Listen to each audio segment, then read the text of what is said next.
Thank you, Alispa, and thank you so much, Data Science Dojo, for hosting us today. It's a great opportunity for us to be able to talk to many of you for the first time. Maybe some of you have already heard about us or have been using FloTorch, but I'm going to talk to you about how we can build GenAI applications with FloTorch a little differently. So right on the onset, you would see similar titles pretty much from everybody these days, right? Everybody wants to help you build GenAI applications. So what is different about FloTorch? Let's dive deep today into it and how it can actually help. It was built ground up.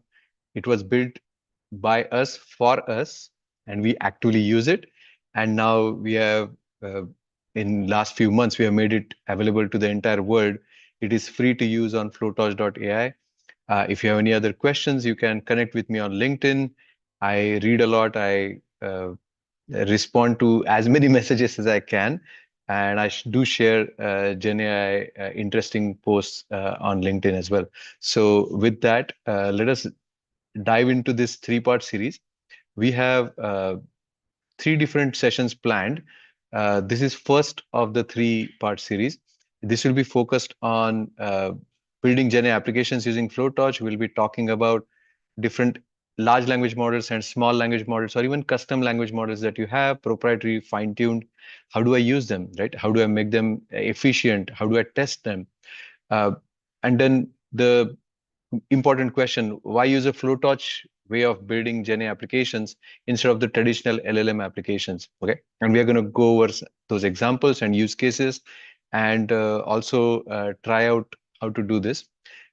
Just briefly, part two would be building on top of this, on building agentic applications. So while we are focused on language models today and how to use them in FloTorch, we'll be building agent using these models in the next session. And then the third session would be building workflows of multiple agents with tools, memory, and all sorts of different things, runtime execution, right? So we are going to have this series. This is first of the three. Let us get to know a little bit about what the challenges are for the landscape that we are looking at. As you know, every 3 weeks, 2 to 3 weeks, a new language model comes out with a new version, some new capabilities. You keep hearing about this is great in that, that is great for that purpose, and everybody has benchmarks and everybody wants to publish how great their LLM is. Uh, I'm quoting here the GenAI Adoption Index that was survey that was published by AWS in May. So this is the most recent official literature I can come across in terms of where different organizations are in their GenAI development. So if you are one of the 8% that have no adoption plans, I think it's time to come out of the cave and start looking at how GenAI can actually help you reduce cost or increase your revenues, one or the other way.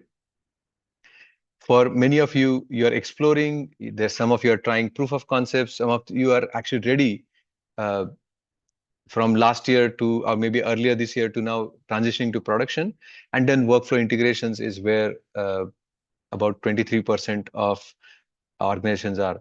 So if you, these are your kind of different stages, you belong to one of these, okay, let me talk about what your needs are, okay, because it's very important to understand at each of these stages, right? If you're exploring or if you're building proof of concepts, you need to try out different LLMs to find out which one works better. Like, can I use GPT-4o mini instead of GPT-5, right? Or can I use Nova Micro instead of Nova Premier or Nova Pro, right? Or Gemini Flash instead of Gemini Pro. So trying out different LLMs or even across LLM providers is very important for you at this stage. You want easy way to get started, right? You don't want 10,000 lines of code for somebody to kind of tell you how to get a response from a LLM. So pretty easy to get started and build your POC. You need to know the cost upfront that, hey, if you're going to go to your manager, imagine you're a GenAI engineer going to your manager saying that, hey, I need to build this POC, I have this great idea, right? One of the considerations would be how much is going to cost. Are we getting these GPUs from somewhere? Are we building these LLMs ourselves? Are we calling somebody else's LLMs, and how much will it cost us, right? At even prototype stage. And then when you have different LLMs being tried, how do you objectively evaluate those different approaches? You could have a RAG chatbot with different top chunk value of or KNN they call it, right? Nearest neighbors of 3, 5, or 1. You can have different temperature settings of 0.1, 0.5, 0.7, and so on. Which approach works best for you on your data is what you are trying to figure out. If you are in the 21% that is looking to transition to production, then your considerations are from the point of view of, hey, how do I secure my application, right? What's the observability for my application where I can see the tokens and what is being sent, what is being received, what are the latencies, what are my operating costs, right? If I have a monthly budget of say $500, in first 10 days I have blown through $400, what do I do the remaining 20 days, right? Those are the operating costs you should know about. How do I make sure that users have certain controls in development versus QA versus production, right? The standard SDLC, software development lifecycle, or even the CI/CD pipeline is applicable to GenAI workflows as well. And so how are they going to be considered? What should be my uptime? And what are my SLAs for my customers, right? Am I making sure that let's say I'm building a code assistant application, and the response times need to be really, really fast. Time to first token really matters in a coding assistant scenario, right? And then if you're in the advanced stage of workflow integration, means you have already thought about going to production, you have completed those checks, but now you still have issue on how do I integrate this application along with some other things. Is there API or SDK that needs to be built around it so that it can be integrated better? How do I manage traffic, right? I might get spikes on weekdays between 10 a.m. and 1 p.m. How do I handle for that? Should I just increase my capacity during those 3 hours and then scale it down? Should I have a cluster? How should I be building my applications, right? So Gen applications, if you're building within your organization, at different stages, you have different challenges. Okay. The challenge also is from who is asking the question, right? So you have Gen engineers, managers, CTOs, CIOs, CEOs, and so on, right?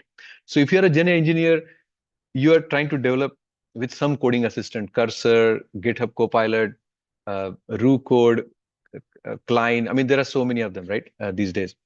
Lovable is there, Windsurf. I can just go on and name it one after the other.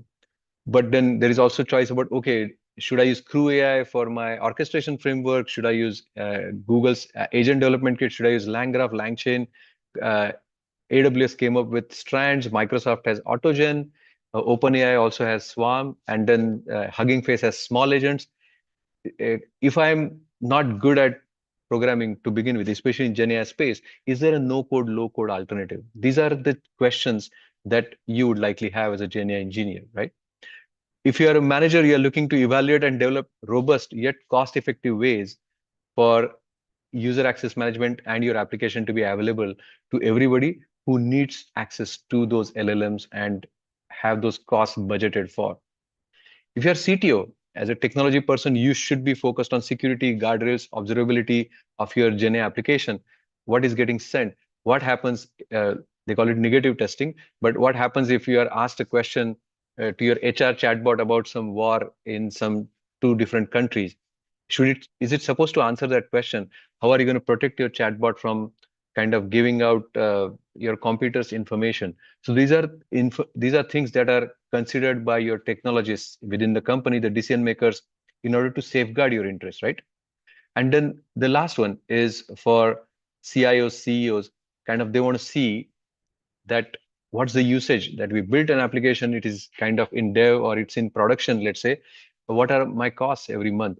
How many requests is it serving? How many people is it helping, right? And that is true for every GenAI project. You might have 5 different departments within your organization, each with its own workspace, own set of people, and they're all building different applications.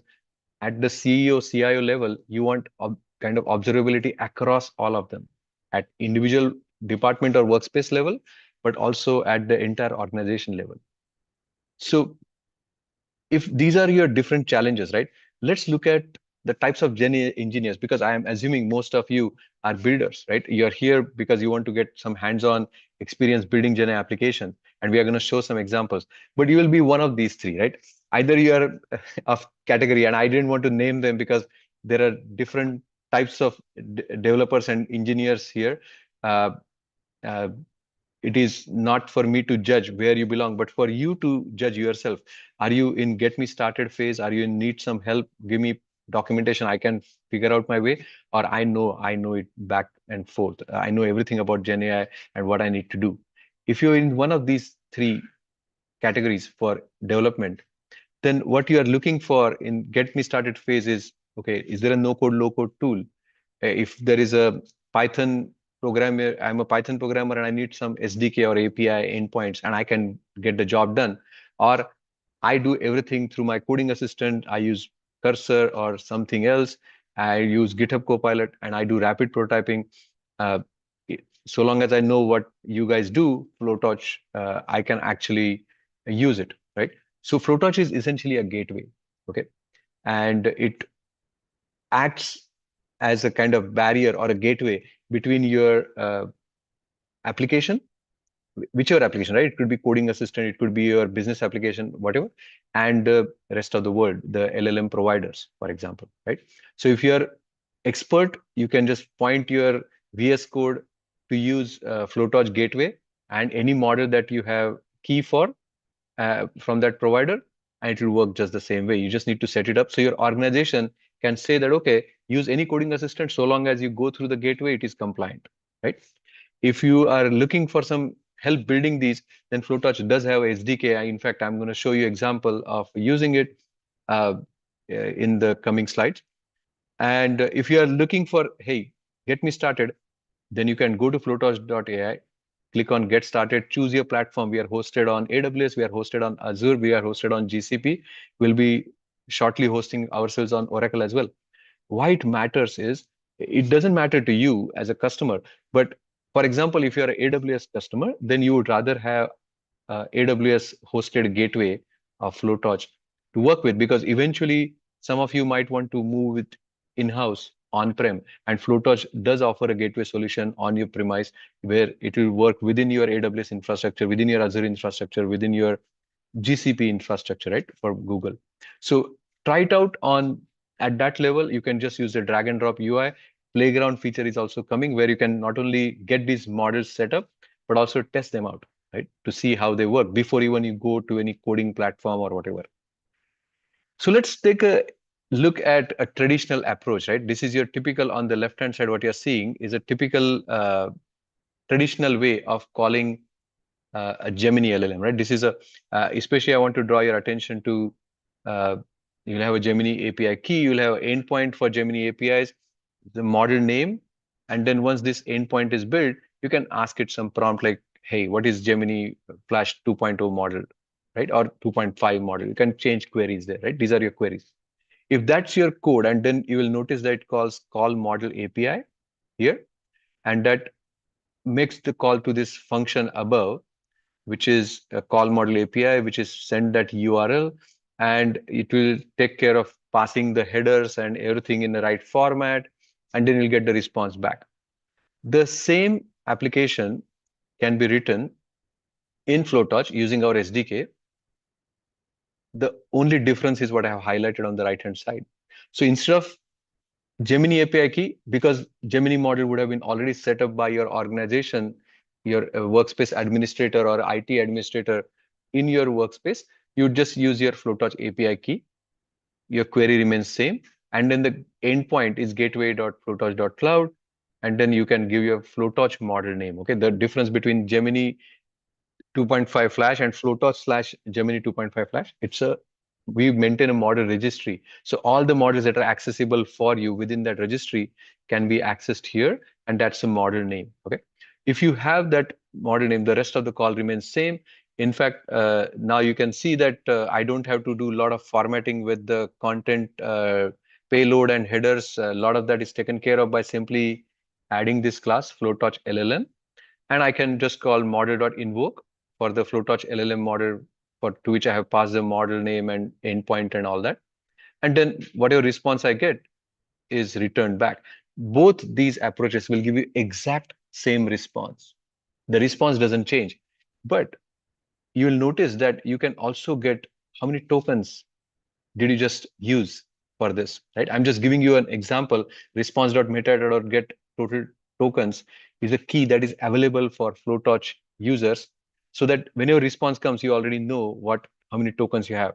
Now, some of the model providers also provide you with input and output token count. So this is not much different in that sense. But you will notice that the two are identical in terms of how to approach building a particular LLM application. Very simplistic one here, right? But there is not much change in terms of coding, right? You're just calling FloTorch endpoint for the gateway instead of Gemini endpoint or Google's endpoint, right? But there are more nuanced differences than that behind the scene. So when you use FloTorch, even the code looks same, right, or similar. Behind the scene, what's happening? Okay, so let's look at a typical LLM application, right? You have a business application, let's say a chatbot. You have a nice window UI browser-based application or a Streamlit application. You type in your query, right? What happens? That's your business application. What happens is that behind the scene, it is actually calling a GenAI application. What is that? So you will have to call some specific LLM from Meta, from Mistral, from Google, from OpenAI, from any of these providers, right? There are so many of them, and they all have some models that are provided by each of them that is good in certain things. But your question is, well, which is the best model can have for the lowest cost and lowest latency, right? That's the question you have, and the most highest accuracy, right? So you will need to consider putting guardrails in place as an add-on, right? Because these are not provided by default by your LLM provider, right? So LLM providers will give you response for the given query, but you need to also check your query before you send it to the LLM and check the response of LLM before you send it back to the business application. So you will notice that if you add that, you will have a lot of add-ons on top of the LLM service that you're using. In terms of observability, you need to add it separately. How do I do caching so that certain queries that are commonly asked, right? What is the capital of this country? If that query is commonly asked, you don't want to go to LLM and answer that question with a delay, latency, as well as cost. You might just want to cache that question and answer, right? So those are available add-ons that you can buy or set up yourself. You can also talk, we are going to talk about model routing down the road. But these are different add-ons that you'll consider. You'll notice that while LLM providers are usually kind of third party in a different environment, in your environment, you will still need to maintain that cache, right? Because it's your data and it needs to be maintained for you. If that is the application that you're building and then you're sending the response back, it's a lot of work and a lot of consideration. That's one of the challenges that GenAI builders have, that how do I take care of all these different uh, kind of aspects of GenAI application, right?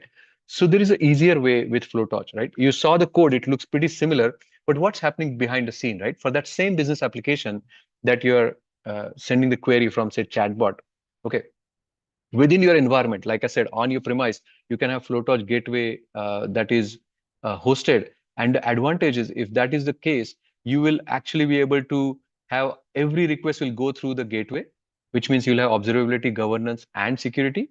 And FloTorch model is essentially a wrapper. We are going to do a deep dive on FloTorch model today, but it comes built in with input-output guardrails, model routing, and caching. And then the only outside part is a cloud provider. Now, notice one thing, right? It could be any cloud provider, cloud, a third-party provider, or local LLM. So it could be your hosted LLM or your proprietary model that you have trained and hosted yourself. You could be pointing to that. So long as it's an endpoint that we can contact and it's OpenAI compatible, it is no different than contacting Anthropic's APIs or OpenAI's APIs or Azure APIs, right? So that is the part that gets encapsulated or wrapped around in the guardrails, routing, and the caching options. We are going to see how that works on the next slide. This is my screen. This is an actual screenshot from how FloTorch models can be built, right? FloTorch model is essentially this one box that consists of 4 or 5 components, right? So you'll notice that the first one is model. You start with model. You can have single model, right? You can just have Llama 3.18b hosted by Grok, right? Or you can have two models, right?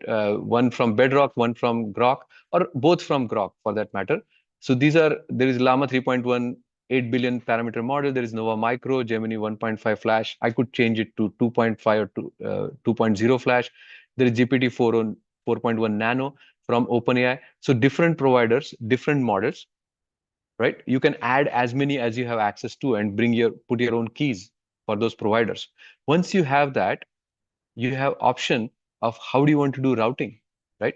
But before you go to routing, let's talk about caching. There are You can either have no caching at all, because maybe in your particular use case that you're building, you don't want to cache any request and response, right?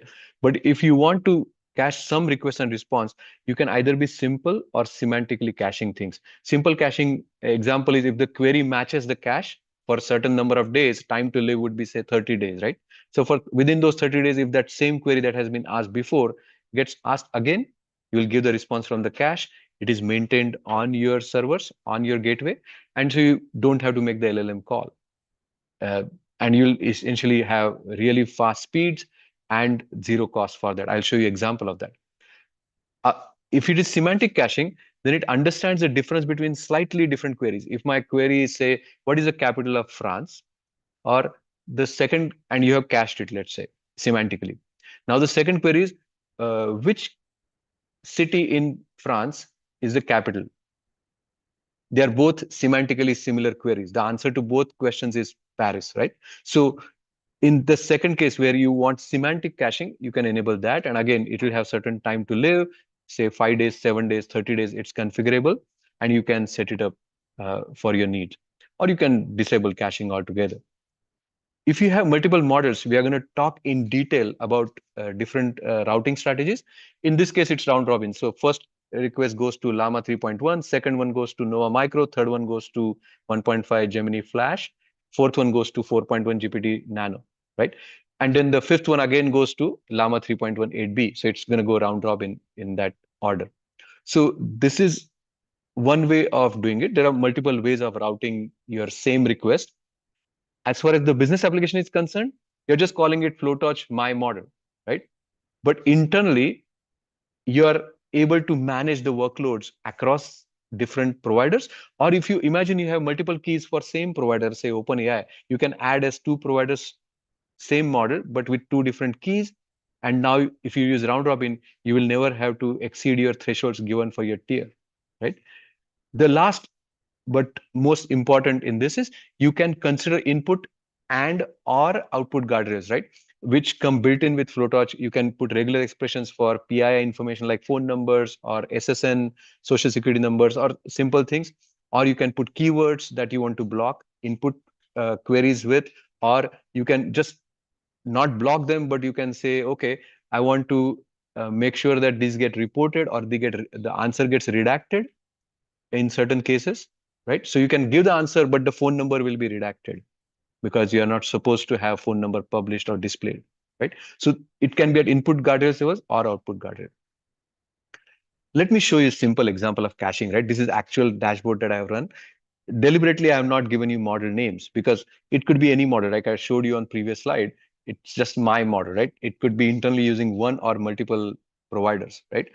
But the difference here I want to draw is for Model 6 versus Model 7. Model 6 and Model 7 are both actually using internally GPT-4o Mini, okay, from OpenAI. The only difference between Model 6 and 7 is Model 6 is using simple caching, Model 7 is not. Okay, it's caching versus not caching. But what happens if you notice, right? They both have had similar number of requests made, but number of tokens for cached model is significantly less compared to GPT-4o Mini uncached or not cached, right? And as a result of that, your costs are lower for cache model, but also your latency, right? It is 1/10 the time it takes. If it takes 1.6 seconds to get response from GPT-4o Mini, it takes 16 seconds to get response from GPT-4o Mini. It takes 1.6 seconds to get the same response from your cache that is locally hosted. You have complete control over these things. So it's not just about saving costs, it's also about latency. And if your business application actually can take advantage of it, you can simply try out caching options and see if it works better for you, right? Let's talk about routing. There are so many different ways you can route. Okay, so I'm going to consider 4 scenarios here. If you don't do routing, your application can be slow at certain times of the day, or if that particular provider is not operating at highest SLAs at that time, for some reason it got too many requests at that time, and your application will behave slowly. Instead, if you have fallback, it actually looks at the SLAs and then routes. So if the first model in a fallback routing mode, right? Remember, I said there are 4 or 5 different ways you can do routing. There is a fallback routing option in which it will first try the first model that is given. If it takes too long, and you can configure that, what do you mean by too long? It will go to this fallback option and it will route request to the second model in there. You can have a third one in there as well. So you can route it based on the SLAs at real time. You can also find multi-key management is a challenge, but like I told you with round robin example, you can stay within your allowed tier limits by adding multiple providers from multiple keys from same provider, say OpenAI, and add them as 2 different providers and same LLM, but with round robin routing, you can use them, or you can go across multi-provider, right? Some from Gemini, some from Azure, and so on. If, like I mentioned, if you get spikes certain time of the day between 10 and 1, and if you want during that time your faster model to respond, and then other times of the day you want your slower but reasoning model to respond, then you can set it up with time-based routing. We also have keyword-based routing, which is kind of pretty common and basic use case. But the most interesting one I want to highlight is a query-based routing. So 68% of the queries, as per the study done by OpenAI, 68% of the queries are simplistic queries like what is the capital of this, or who was prime minister of that country, and so on, right? So these are called simplistic queries. They don't need a lot of reasoning, okay?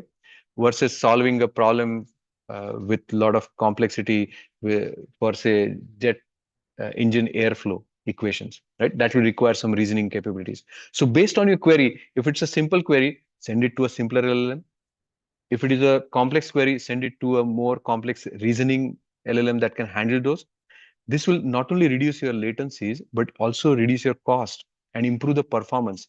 If 68% of your queries, and again, I don't know what's your use case particularly, but if majority of your queries are simplistic, you might want to use simpler, smaller language models, right? It is your choice. You don't have to use the hammer for every single job. You can choose your tools wisely. And those are the choices you have with different routing options. Now you'll ask me, hey, can I do query-based routing along with time-based routing? Yes, there are those options as well. Query-based plus fallback, or fallback with time-based routing. Those are different options that you'll have. So you can combine them for your different use cases as well. Let's talk about the single pane of glass for builders, right? So if you run an application, right, that same application similar to the one I showed you, right? You make a call and you get the response back. You want to track that request. What happened to every single request that was made to an LLM? You want to ideally see the open telemetry logs and your waterfall visualization, so that you can actually see what is taking longer time, right? And then have a performance analytics dashboard, comprehensive dashboard. I'm going to show you that dashboard as well, that not only lists performance of each model, but what are your costs, what are your savings, right? And so on. So this is what the waterfall looks like for any particular query. This is just, it shows you that there are 10 spans in this particular request ID.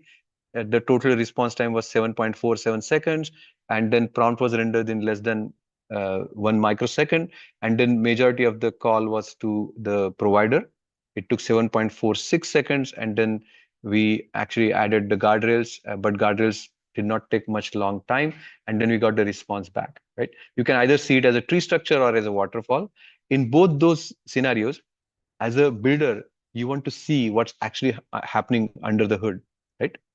It's like identifying what's going on, what all different calls are being made, not only within FloTorch, but also when a provider is called, or when a tool is called, when a memory call is made from an agent, right? So you can imagine it can get very complex very quickly, but this will be a handy tool for you. Let me talk about one more aspect that is very important for you as a builder, right? You want to try out different LLMs, you want to try out different combinations and just run it, right? I'll give you an example, okay? I have this Bedrock knowledge base I have indexed, right? With a large amount of data, okay? And that I have also uploaded a ground truth file of 50 questions and answers. I want every different combination with different prompt options, right? I can have a 0-shot prompt, 1-shot, 2-shot, 3-shot prompt, and I attach my prompt file as well. And then I have this system prompt, right? And I have selected 4 different models, right? Now remember, these could be caching models, routing models, it could be with guardrails, without guardrails, different options I have selected here. From my FloTorch registry, I have selected 2 different options for nearest neighbor. So when the vector database retrieves, I want top 3 chunks or top 5 chunks. I'm using Ragus for my evaluation, and I would like model 1, which is not being used here to test, right? So you don't want to double dip. You don't want to use evaluation model same as the retrieval model, right? That is doing inference. So retrieval models are this model 5, 6, 7, 8, but my evaluation is being done with a larger model. In this case, I'm just naming it model 1, and my queries would be embedded with Titan embedding from Bedrock. I could use something else as well. These are choices I have, right? So you can go through these, right? You can select multiple prompts options for you can select your knowledge base that you want to select from, or kind of just test it out of the box without knowledge base. You can use multiple KNN options, like I said, and you can choose your model to evaluate with Ragas.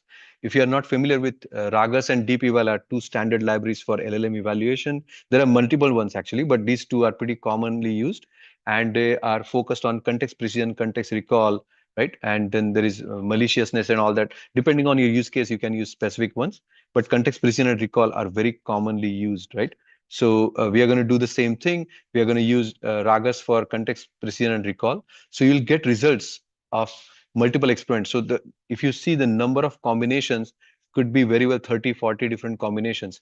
In FloTorch, if you set it up like this and say create project, it will actually run these 30, 40 experiments for you using the models you registered with the combinations, and we'll do the evaluation with the ground truth file that you provided and report everything on the dashboard like this, right? And it will tell you what the expected cost is. That's called directional cost. It will tell you how much time it took and the corresponding precision and recall. Answer relevancy is how relevant the answer is. So that's the most important metric in this particular case. So I sorted this table by answer relevancy. You'll notice one thing, right? That inferencing model is same, model 7, right? But it has different context precision and answer relevancy as well as duration, right? While model 7 took 2 minutes 41 seconds here, in second experiment, it took only 57 seconds. The cost is same, but the difference is because I have added one extra example as a prompt. To before answering the question, I have given it 3 examples. In the first experiment, I have given it only 2 examples, right? And that makes it much faster and with higher precision. If that's what you wanted and you can accept a little lower answer relevancy, then maybe that's the experiment you want to go ahead with. If you prefer answer relevancy and as the highest parameter, then you would want to go with top 5 nearest neighbors from your RAG experiment, and 2 short prompt, as in 2 example prompts for which model already knows how to answer certain questions. Let's recap with some additional information. So you can write once, iterate often, right? It's very easy to do that with blueprints that we are going to provide, and datasets. This is coming through in next couple of weeks, maybe 3 weeks. You can build POCs rapidly. I showed you example. You can use Google Colab, like I showed you the example of, or you can use your drag and drop UI and use it yourself. You can have guardrails built into your models, right? And use it as you need to. You don't have to put external guardrails and pay for them separately. If you can implement them within FloTorch, it comes at no additional cost to you. And then it's super easy to integrate, right? So if that's what you see, then what's the main kind of dashboard, right? Remember, I said that as a builder, you want to see these things where you are able to see how many successful requests you have made and if there were any failures, right? Uh, what were my input token costs, what were my output token costs and total costs, and then my model dashboard, right? These are very important things. And now we will also start showing the cost savings on the dashboard. So if you're using cache model, or if you're using a lower kind of a latency model or lower cost model at certain times, right, for query-based routing, those cost savings will also be able to show you here, right? So that you and your organization can understand that how you are saving time and saving costs by using these applications through FloTorch gateway. If you are a decision maker, then you want a comprehensive way kind of to look into not only the traceability, latency, but performance across different workspaces, right? So it's not just about this one particular workspace or one particular department, but across my entire organization, can I see these things? So you can see it, your savings or your latencies or your costs, you can see, or accuracies for that matter, success failure rates across organization. You can track spending. So you can also do budget-based routing for certain departments or workspaces.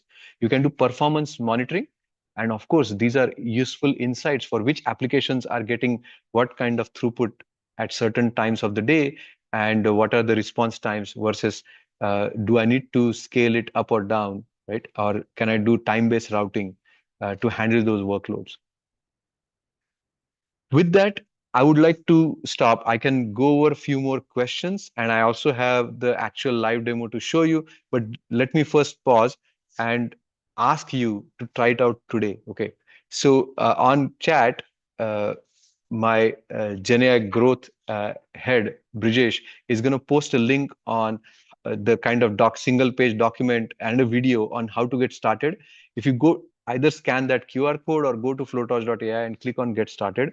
Choose any one of them, right? Let's say you select AWS and then create your account. It hardly takes 30 seconds to do that. Verify your email address. Once you do that, you can set up your provider within your workspace. And within your provider, you can add Bedrock if that's what you're using, Gemini or Google as your provider, OpenAI as your provider. Put your key there. And then any model that is supported by OpenAI, you can add and then build guardrails and caching and routing around that, right? So that's the easiest way to create a FloTorch model. Once you create FloTorch model, we'll also make the code samples available. There is a GitHub repo that actually shows you how to kind of use any of our existing code samples, or you build your own, right? But it is the easiest way to get started for LLM development. You don't need to know a whole lot about RAG or how they work. You can get your index knowledge base uh, from Bedrock, or you can use ChromaDB, you can use Pinecone, you can use any of these LaunchDB, any of these vector databases for your RAG experiments. And whichever model you like, you can not only up or down vote based on the answers it gives, but also look at accuracy, latency, costs that we are determining based on input and output token costs for that particular provider and that particular model. Okay. Last thing is, why are we so excited, right?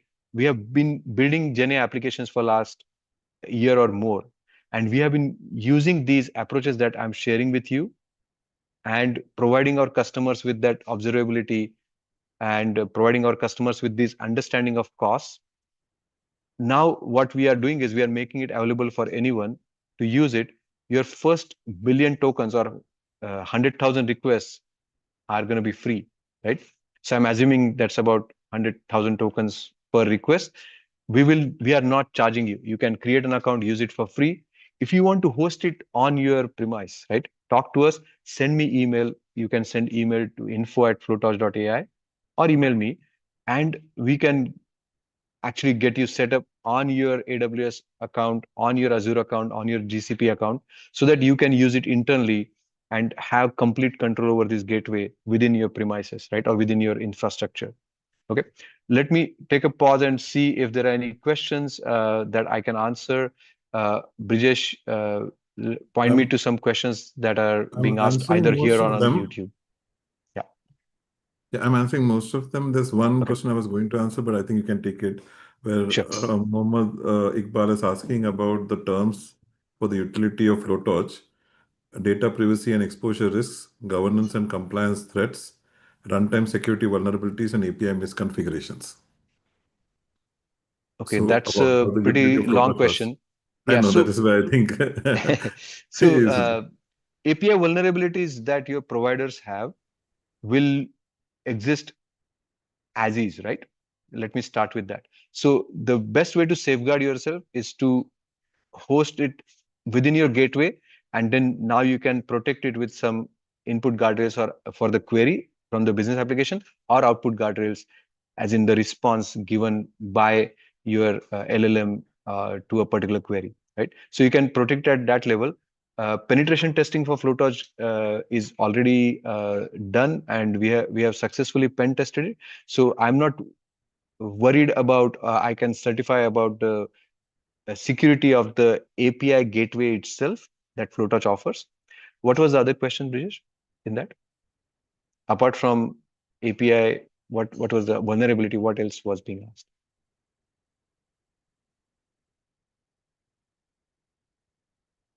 Brijesh, are you there? Sorry, the mute. Data privacy and exposure and governance and compliance. So data privacy and exposure is at the level of you create these data sets and host them internally on your gateway instance, right? So these data sets would be your data with your ground truth answers. So they are private to you. Not only they are private to you as an organization, you can select which workspaces will have access to it, right? So that is another important feature to note, that it's not just data privacy is important to you as an organization, but it should be important to you within certain departments. I'll give an example, okay? If certain employee details are asked by internal HR bot, it's not external, it's internal HR bot, then HR employees within that workspace or that department should have access to those details. But outside HR or your that particular department, those workspace employees or users should not have access to that bot or that data, right? So because these LLMs with RAG are now representing that original data, right, which is indexed now as a RAG database, vector database, you need to protect that too. And that can be protected at the user access controls level at workspaces. And even within the workspace, you can be an administrator, you could be a member, right? Or you could be a developer. Developers cannot add models from any provider they want. Administrators can, right? And then there is an org level administrator or a super admin, you can call him. He or she is responsible to create workspaces or departments, what we call them, and then assign certain responsibilities to certain users within that department or workspace. Yep. Let me share my screen and show you something else.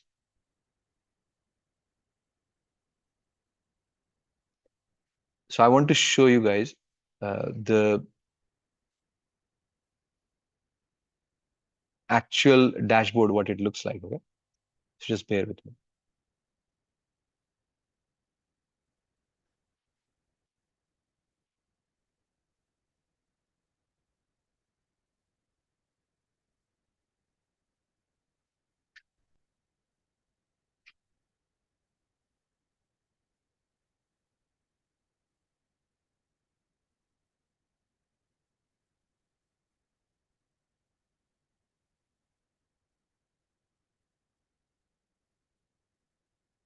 Hopefully you guys can see my screen. This is my production account.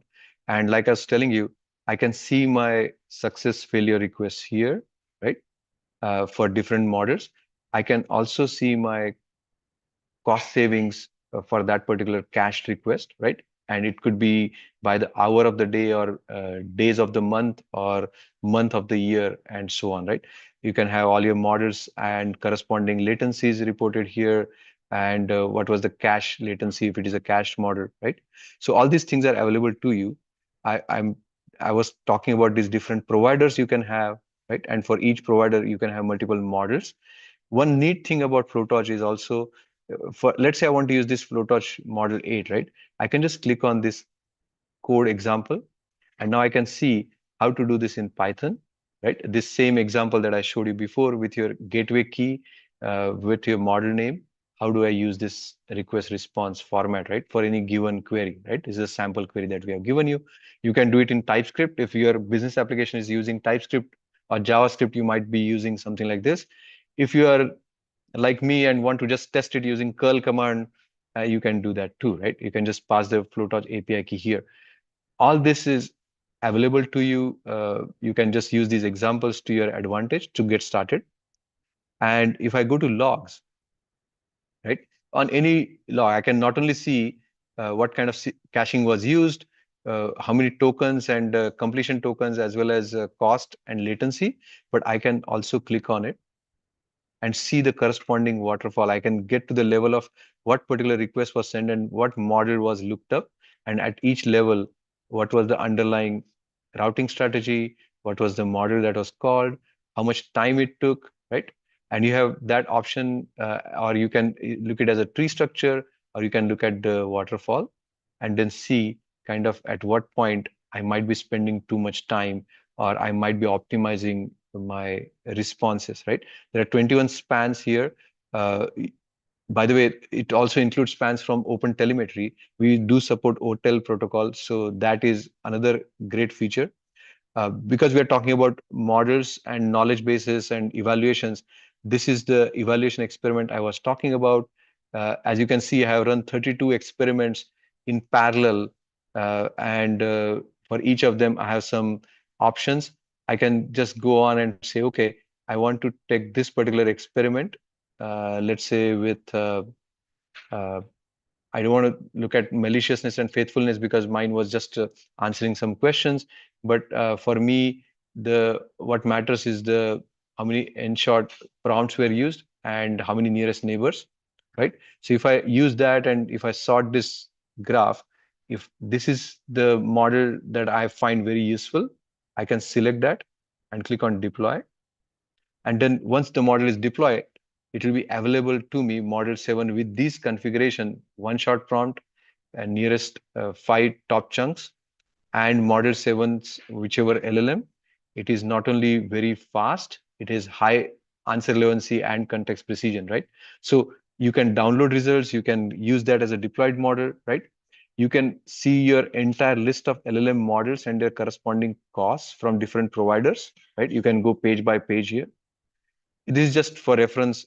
By the way, any of these model costs, right? I can go to any model provider and actually change the cost because I might have private pricing with the provider, right? That they are giving me 1 year free and it's not going to cost me, or my input costs are different than what is published here. You can go and edit those, right?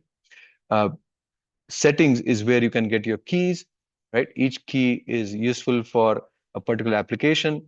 Imagine change management, right? Where if you have shared your OpenAI key with the particular GenAI engineer who leaves the organization, you have to actually disable or delete that key and create a new one. In this case, what you would be able to do is just disable that particular key, right? I can just deactivate this key and demo prod key 1 will not be accessible to whoever is using it. When somebody leaves the organization, I don't need to change my provider keys. I can use my key over here, right? And then manage controls like that. Knowledge bases I already spoke about easily. There is Bedrock knowledge base I've added here, right? And I can add more knowledge base repositories, as in which vector database or index to use from that vector database. I can also create RAG endpoints, right? And I can test them with any model or model version. One of the cool things about model registry is also, let's pick a model, say model 5, okay? This is the screen I was telling you about, right? It's GPT-4o mini. There is no routing needed because you need at least more than two models or more in order to do routing, but it's using semantic caching and has no guardrails here. I can make revision of this, and then if I can add model, I can delete this, add new model, but my external facing model name remains same. It's still model 5, and I can publish it, or I can just keep it in draft mode and test it internally. I can also look at the versions, right? What different versions of Model 5 have been done by other team members, right? And I can go back and say, okay, make this older version as my latest version, or I don't want to mark it as latest, but I still want to use it. I can simply use it as 5:3, right? So I can just copy that string, and instead of using model 5, I'll use model 5:3, and it'll use that particular version of the model, which was published long back. It is not the latest version, but you can still use it for certain applications. So you can have backward compatibility for your older applications, let's say, and still update models and use them in your newer GenAI applications. Okay. I know we have about 5 minutes left, so I'll take a pause here. Any other questions that we can answer here? Does it provide LLM ops? Yes. So Pawan, let me answer your question. It offers LLM ops because you can do the CI/CD pipeline through workspaces, right? Imagine your dev workspace and then QA workspace where the experiments are done. And then based on those experiments, you can push it to prod. And in prod, you may not have access as an engineer, but the certain people will have access. And then you'll be able to operationalize and have access to maybe larger models, more expensive models, and monitor costs, do different kind of routing as well. Okay. Should we pay for LLM deployment? For example, GPT-5, if we are going through FloTorch, no, because you're paying for your key. You're bringing your key. It's BYOK. Bring your own key to FloTorch, because we don't know which model providers you prefer and which models from those providers you want to use. So just bring your key. You don't have to pay us for any deployment. If you are if you have your own proprietary fine-tuned LLM that you're hosting, again, you don't have to pay us at all. How do I determine what model to use? Thank you, Satish, for that question. That's exactly why you go to experiment section and do the evaluation yourself. Because the question, I will ask your question in a slightly different way. How do I determine which model to use is what your question is. But your real question should be, how do I determine what model to use for my use case, right? Somebody has published their benchmarks on GPQA dataset or some other dataset, right? But if they are going to be able to use this FloTorch application platform, then they could be doing this for on their data set with that information available, right? Is FloTorch always a hosted solution? Is it possible to integrate FloTorch software with other existing enterprise functions? Yes, you can. You just need to use our SDK or APIs. You can host it yourself or let us host it. Either ways, you can integrate it with your application. If you want, for example, Okta level integration for some of our financial customers, we have done SSO and Okta integration. That's a custom requirement that was from them. If you have those kind of requirements, do talk to us. We'll be happy to work with you.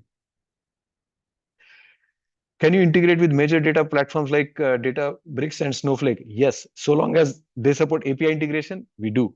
Okay, we haven't had any recent customers that is using Snowflake, but if you are Ratnadeep, then absolutely you should be able to use it with our SDK.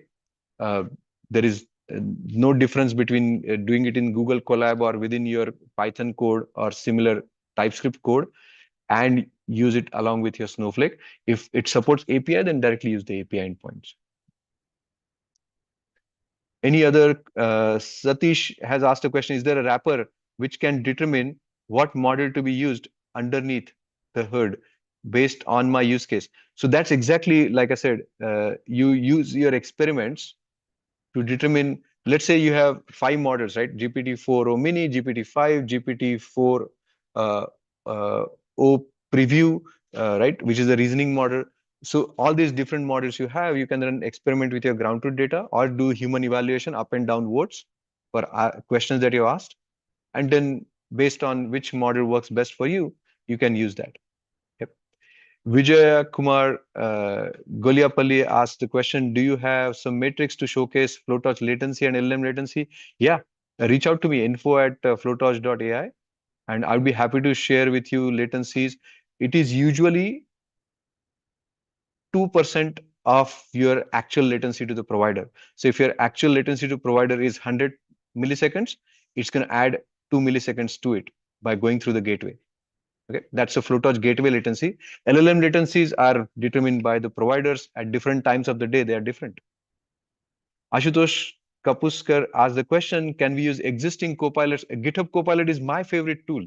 So if you are using GitHub Copilot with VS Code, just point it to use FloTorch gateway, and you will, if nothing else, you'll get the answer the way you get from Copilot, but you'll be able to see how many tokens were used, what was the observability, how much was the latency, and corresponding costs. You put the same key that you're going to use for Copilot at FloTorch provider. Hopefully that answers your question, Ashutosh.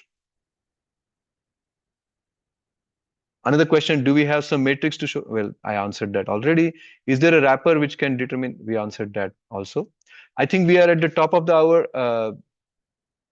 Do we have more time, or let's do one thing? Okay, if you have question, please write to me info@flotorch.ai or try it out. The easiest thing to do, it doesn't cost you. We don't ask you for your credit card, at least up to billion tokens. If you are going to use more than billion tokens, I'm sure you have a credit card on file.